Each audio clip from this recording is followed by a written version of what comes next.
कि जब आर्मी आपने स्टार्ट करी थी, उस टाइम की जो आर्मी की रूटीन होती थी या उस टाइम का जो डेली फॉलो होता था और आज के आप भी आज के सोल्जर से भी मिलते हो, तो आपको दोनों के सोल्जर्स के में क्या डिफरेंस नज़र आता है? उस टाइम की सोल्जर जो है ना वो रियल सोल्जर थे। मतलब है रियल। कि हाँ, उनकी जो ट्रेनिंग थी, टफनेस थी, जो इंस्ट्रक्शंस होती थी कैसे फॉलो होती थी। हुँ, मेरे को याद है कि अगर हमारे को एक लांस नायक भी एक मतलब है कि वो बाहर सावधान में खड़ा करके चला गया, हुँ। तो वो अगर कहीं भूल गया तो क्या पता हम 4-6 घंटे उसी तरह उसी पोज़ीशन में खड़े रहे। ठीक है? इतने ये सारा कुछ डाइल्यूट हुआ है। उस टाइम पे बहुत मतलब है कि मशक्कत करनी पड़ती थी अपना दिन निकालने के लिए। हुँ, और अभी तो इतनी फैसिलिटीज़ हैं, गवर्नमेंट ऑफ इंडिया ने सब कुछ दे रखा है, ध्यान रखा जा रहा है सोल्जर्स का।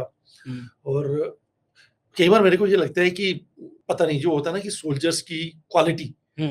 तो वो कहीं पे डाइल्यूट ना हो रही हो। आपको ऐसा क्योंकि फ़ील होता है कि आज के टाइम पे सोल्जर की जो क्वालिटी है वो डाइल्यूट हो रही है? Do you feel? इतने ज़्यादा वेलफेयर सोल्जर को एंगेज रखना चाहिए, सोल्जर को यू नो ठीक है, टाइम के साथ-साथ चीज़ें अच्छी हो रही हुँ, हैं, सारा कुछ अच्छा हो रहा है।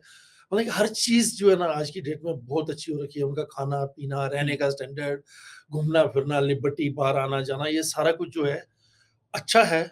अगर इस सब के बावजूद हुँ, व्हेन इट इज़ टफ हुँ, लड़ाई में, इंसर्जेंसी में हुँ, अगर सोल्जर अच्छा कर रहे हैं, वो डिसिप्लिन है, तो फिर तो कोई दिक्कत नहीं है। लेकिन इस सब मतलब के आराम में हुँ। अगर उसके स्टैंडर्ड पे कोई फ़र्क पड़ रहा है, तो then it is little worried. ऐसे फिर ऐसा कह सकते हैं कि उस टाइम के जो सोल्जर्स हैं उन्होंने इतनी हर्डल्स देखी, उन्होंने अपने आप को इतना स्ट्रॉन्ग बनाया बिल्कुल, और बहुत ज़्यादा। 1971 या हम 65 की बात करें तब वो इस तरीके की हमारे पास टेक्नोलॉजी नहीं थी, इस तरीके की मतलब हमारे पास कह सकते हो कि हथियार नहीं थे जो आज के टाइम पे हैं। और उन सोल्जर ने उन हथियारों के साथ जैसे 65 की वॉर की बात करें 303 राइफल के साथ भी उन्होंने वो करी थी उस टाइम पे मतलब नहीं, इंडियन आर्मी की ये खूबसूरती रही है कि कभी भी वो मटीरियल के ऊपर डिपेंड ही नहीं रही, ठीक है? हाँ। वो अपने जज़्बे पे जाके लड़ी है, जहाँ पे भी लड़ी है। 62 की वार का तो एक है ही है और 65, हुँ, 48 जब भी हुँ, मतलब है कि साज़ो-सामान के ऊपर बहुत ज़्यादा उसने गौर नहीं की है, हुँ। सिर्फ़ ऑर्डर फ़ॉलो किए हैं और अपने दम पर, अपनी हिम्मत पर, अपने जज़्बे पे जाके जो है जंगें जीती हैं। ठीक हुँ, है? ये वर्ल्ड वार 1 में, 2 में उनमें भी जो कुछ भी इन्होंने कलाकारियाँ की हैं, काम किए हैं, तो उनको ना अमेरिकन आर्मी की तरह बिसलरी पानी कभी नहीं माँगा। उन्होंने हुँ, जो कुछ मिला है तो उसने उससे काम सर्वाइव किया। चला के जंगें जीती हैं। That is beauty of Indian army.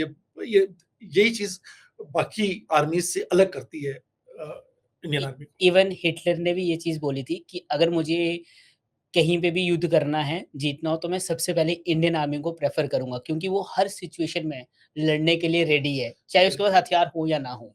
तो कितनी बड़ी बात करी थी उन्होंने इंडियन आर्मी के लिए और वो आज तक भी लागू होती है। ये हमने बिल्कुल। ऑपरेशन सिंदूर और करगिल वॉर इन सब चीज़ों में देखा।